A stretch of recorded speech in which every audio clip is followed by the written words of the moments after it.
Virendra Kumar Mishra, advocate. Jhansi कचहरी में दरअसल क्या है कि दिक्कत ही दिक्कतें हैं।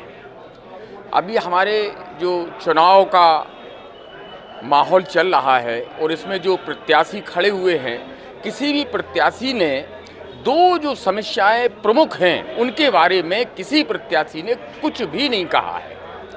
एक वो समस्या कि जो कोट पहन कर के जरा सी लड़कियां यहाँ पर कार्य कर रही हैं, जो अनऑथराइज तरीके से अपने आप को वकील बताती हैं और तो और उस कोट को पहन कर के समाज के अंदर एक शोषण कर रही हैं और आम वकीलों में एक भय व्याप्त है कि वो किस प्रकार का कैसा व्यवहार उनके साथ कर दे, ये कोई नहीं जानता है। इस बारे में कि वही लोग कचहरी में रहेंगे जो पंजीकृत अधिवक्ता व सीपीओ जो उनको मिला है, जो bar council of Uttar Pradesh ने उन्हें प्रैक्टिस करने का प्रमाण पत्र दिया है, उसके आधार पर ही उनका न्यायालय में प्रवेश होना चाहिए।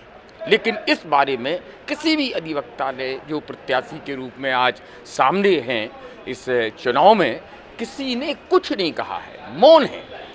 दूसरी समस्या, जजों के द्वारा सीनियर अधिवक्ताओं के साथ, मजिस्ट्रेटों के द्वारा सीनियर अधिवक्ताओं के साथ न्यायालय में जिस भाषा का प्रयोग किया जाता है वो बार बेंच रिलेशन के अंतर्गत नहीं आता है। बार बेंच रिलेशन का संबंध सीधा सीधा है कि advocate also officer in court, और एक ऑफिसर को दूसरे ऑफिसर से किस प्रकार की वार्ता करना चाहिए, किस प्रकार का व्यवहार करना चाहिए, ये न्यायालय भूल चुका है। ये हमारे यहाँ के किसी भी जो खड़े हुए पदाधिकारी ये नहीं कहा है कि इस पर हमें कार्य करना है। इससे वकीलों की गरिमा समाज में, न्यायालय में, हर जगह जो है उनकी प्रतिष्ठा धूमिल हो रही है। चुनावी महासमर में अनेक अधिवक्तागण जो हैं प्रत्याशी के रूप में उतरे हैं और चुनाव के मैदान में हर व्यक्ति जो है जीतने के लिए पुरजोर प्रयास कर रहा है। जहाँ तक समस्याओं की बात है तो मेरा व्यक्तिगत मानना है कि प्रत्येक पदाधिकारी को सर्वप्रथम ये देखना पड़ेगा कि वादकारी को त्वरित न्याय मिल रहा कि नहीं, और वकीलों की जो गिरती हुई गरिमा है वह पुनर्स्थापित हो रही है अथवा नहीं। इस पर गंभीरता से विचार किया जाना आवश्यक है। कई वादकारियों को हम देखते हैं कि वो प्रतिदिन जो है शिकायत करते इस बात की कि न्यायालय में हम जाते हैं और केवल तारीख मिल जाती है, और तारीख मिलने के बाद वो निराश होकर यहाँ से जाता है। निश्चित रूप से यदि हम वकील हैं तो उसकी पीड़ा का जो प्रभाव पड़ता है वो हमारे जीवन पर भी आता है। तो हमारा एक नैतिक उत्तरदायित्व है कि हम वादकारी की समस्याओं को ध्यान में रखते हुए न्यायालय से अपेक्षा करते हैं कि वो वादकारियों के हितों को ध्यान में रख के समय निर्धारित समय अवधि के अंतर्गत उन्हें न्याय मिले और वो कोरी तारीख लेकर जो है घर वापस ना जाएं।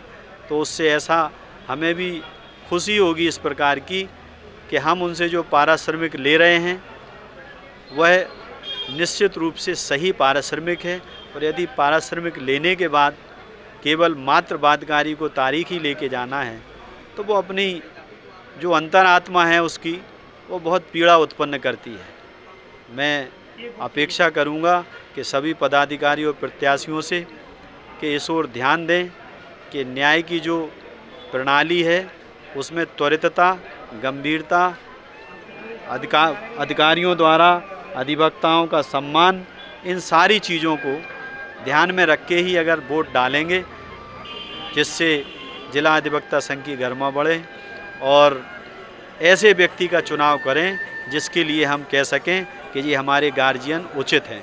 नहीं, कार्यकारिणी में जिन लोगों को आना चाहिए और जो डिजर्व करते वो तो आने नहीं चाहते, नंबर एक बात। क्योंकि जिस तरह का माहौल हो गया है और जिस वजह से लोग चुनाव लड़ रहे हैं उसका रीज़न ये है कि एक डेजिग्नेशन मिल जाएगा, जज साहब के बगल में बैठने लगेंगे और कुछ प्रिविलेज मिल जाएगा, इसलिए ये चुनाव लड़ते हैं। बाकी ऐसा कुछ नहीं। कोई वकीलों को आपने देखा जो बहुत अच्छा प्रैक्टिशनर हो, कोई दिख रहा आपको चुनाव लड़ता होगा? नहीं दिख रहा ना, क्योंकि उसे वकालत ही से फुर्सत नहीं है। जिन्हें कोर्टों में वकालत का काम नहीं है, या जो चाहते कि उसका इजाफा हो जाए, इसलिए ये चुनाव लड़ते हैं कि भाई तो हमारा चेहरा ही देख के काम हो जाएगा, पद पे आ जाएंगे। इसलिए जो बाकी रही समस्याओं की बात, छोटी मोटी पानी की समस्या, कहीं बाथरूम की, कहीं ये कहीं वो तो इसके लिए जलाजज हैं, कैंपस उनका है, उनसे शिकायत करते हैं तो वो उसका निराकरण करते हैं। बाकी मेन जो बार का काम है वो वकीलों की ज़िले लेवल पर नुमाइंदगी करना, स्टेट में उनको रिप्रेजेंट करते हैं, इसलिए ये चुनाव होता है। बाकी समस्याओं के निदान का ऐसा कोई यहाँ समस्या है नहीं। बाकी सब वही रटी रटाएँ बातें, न्याय होता, अन्याय होता, फलां कर देंगे, ढिमाना कर देंगे, वो सब कुछ नहीं होता। बन जाने के बाद उनके अपने काम कैसे हो सकते हैं जज साहब से, इसके लिए ये लड़ते हैं चुनाव, बाकी कुछ नहीं है ये सब। एक तो सिस्टमेटिक पार्किंग नहीं है, और दूसरी सबसे बड़ी समस्या क्या है, जो अधिवक्ता ही नहीं है, काला कोट पहन के कुछ लड़के कुछ लड़कियां जो झुंड बना के वकीलों के माध्यम से यहाँ रहते हैं, ऐसों की संख्या होगी 200-400 कम से कम। इन पे किसी तरह का कोई प्रतिबंध नहीं है, इन पे भी रोक लगनी चाहिए, इस पे कोई ध्यान नहीं देता। लोग बाग पार्किंग को बताते हैं इस रोड से जाओ, उस रोड से आओ, आखिर रखें कहाँ? वकीलों के चैम्बर नहीं है, रोड पर चैम्बर हैं तो रोड भी सक्रिय हो गए, 10-10 फुट के रोड बचे। अगर आप सूरज प्रसाद की लाइन में जाएंगे और उधर से कोई गाड़ी आ रही है तो आप क्रॉस नहीं हो सकते।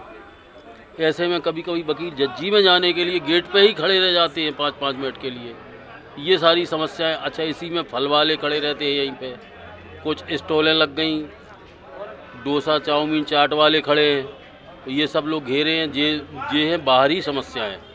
अंदरूनी समस्याएं वकीलों के प्रति प्रतिस्पर्धा, उनको अनावश्यक फंसाना, किसी फर्जी केस में दबाना, फिर धौंस देना, ब्लैकमेलिंग करना, ये सारी समस्याएं हैं। कुछ यहाँ वकील लोग महिलाओं को, लड़कियों को अपना जूनियर बना के रखते हैं, उनसे ब्लैकमेलिंग कराते हैं, ये सारे कार्य। और मेरा नंद स्वरूप नंदू नाम है। अच्छा, मैं सर्वप्रथम अपने विद्वान अधिवक्ताओं को नमन करता हूँ, प्रणाम करता हूँ, और मैं जूनियर कनिष्ठ पद पे का नाम खड़ा हुआ हूँ। और समस्याएं सर्वप्रथम जैसे यहाँ शौचालयों की व्यवस्था ठीक नहीं है, काफ़ी गंदगी रहती है, तो उनकी का नाम सफाई के लिए व्यवस्था बनाएंगे। और यहाँ पानी के लिए जैसे बातकारी भी आते हैं और उनके लिए पानी की समस्या रहती है, यहाँ अधिवक्ताओं के लिए पानी की समस्या रहती है, तो वाटर कूलर लगवाएंगे और उनकी साफ़ सफाई, जिस टंकी रखी हुई उनकी साफ़ सफाई करवाएंगे। जैसे यहाँ बातकारी और अधिवक्ता लोग आते हैं तो यहाँ का नाम ये अपनी गाड़ी रोड पर खड़ी हो जाती है, तो पार्किंग की व्यवस्था का नाम सुचारू रूप से कराएंगे। और ये जो युवा अधिवक्ता हैं ये जूनियर, उनके लिए मानदेय की व्यवस्था करवाएंगे। और जैसे लेडीज़ अधिवक्ता हैं उनके लिए का नाम सुलभ शौचालय की व्यवस्था कराना है। और इसी के साथ साथ और जैसे आयुष्मान कार्ड हैं तो अधिवक्ताओं के लिए आयुष्मान कार्ड का लाभ मिले, इसकी भी का नाम हम गुहार लगाएंगे। अपने जो सीनियर कार्यकारिणी में जो आते हैं उनसे का नाम कहकर गुहार लगाएंगे।